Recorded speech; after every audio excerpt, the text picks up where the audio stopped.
welcome back to Solomon's Outdoor Reviews. We're just gonna do a confirmation check, a velocity check on this Remington 180 grain. I'm just gonna confirm that what the velocity is. Last time we did it, we only shot one round and got 2,300 feet per second. So I'm gonna shoot a couple more over there. I had some people in the comments talk about, that might be a fluke or something. So I wanted you guys to see it. It's about 25 degrees colder today. So we see if that changes anything. Also, I'm going to shoot a round of this PMC bronze over the chronograph to check its velocity. The reason why I'm doing that, I already did shot 2 over there, but I'm really surprised that this stuff is shooting 1,800 feet per second plus. When I've tested PMC before, 357 was always really weak. So it's kind of good to know, I guess, that the 44 mag PMC bronze is okay. Also, I'm going to shoot a Winchester white box 240 grain soft point over the chronograph and see what it gives us also. Again, the weather is colder today, about 25 degrees colder than last time, so we might get some different velocities there. All right, let's go do it, guys. All right, this is the Remington 180 grain jacketed soft point. Second shot, 2,231 feet per second. This is the second shot of the Remington 180 grain 44 Magnum, 2,240 feet per second, 2,240 feet per second. PMC bronze 240 grain, 1,803 feet per second. Winchester soft point 240 grain 44 mag, 1,798 feet per second. Alright guys, this is us after the test. As you can see, we were about 50 to 60 feet per second slower with the Remington 180 grain jacketed soft point. I think it's because it's like 25 degrees colder. And also it's always good to confirm with your weapon. With the PMC bronze, we were about 15 to 30 feet per second slower today. I was at the same distance, about 12 feet from the chronograph, so that kind of tells me that the weather affected the velocity on here. And that's what you guys got to think about at home. I'm at 556 feet in elevation. It was about 40 degrees today. All right, low humidity. So wherever you are, you can always take my velocities with a grain of salt.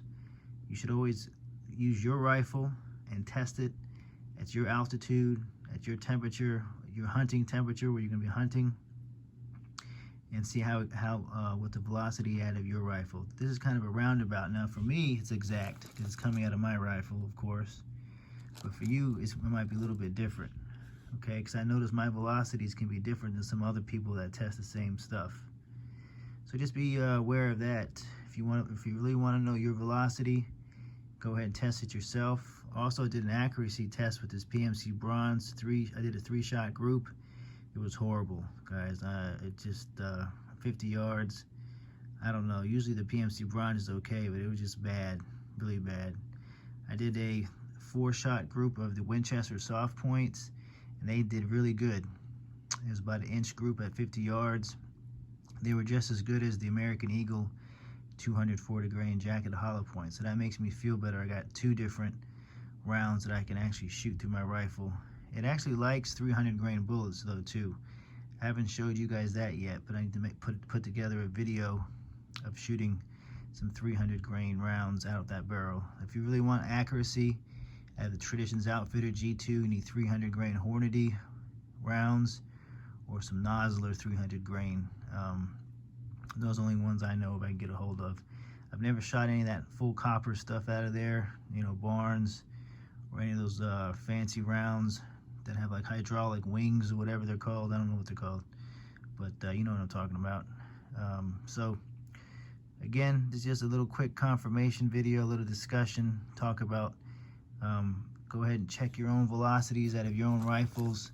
I noticed with the CVA Scout, I get less velocity than I get with the Traditions Outfitter.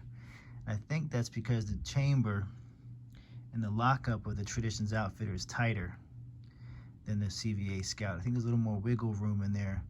Like when you put the round into the barrel for the Traditions Outfitter, it's tight. when you do that with the CVA Scout, you can pretty much spin the bullet in there. I mean, it's loose. It probably locks up tight though when you close it down and everything, but there's some tighter tolerances on that Traditions Outfitter, so I think that might affect velocity, because they're both 22 inches. Also, the barrel, the way the rifling is done is different. The CVA Scout is button rifled, and the Traditions Outfitter is a hammer forged barrel made by Walther. So the barrels are made differently. That also affects it, you know, how the rifling is made and all that stuff. So, but anyway, that's about it, guys. Just want to do a little quick thing, little update, and that's it.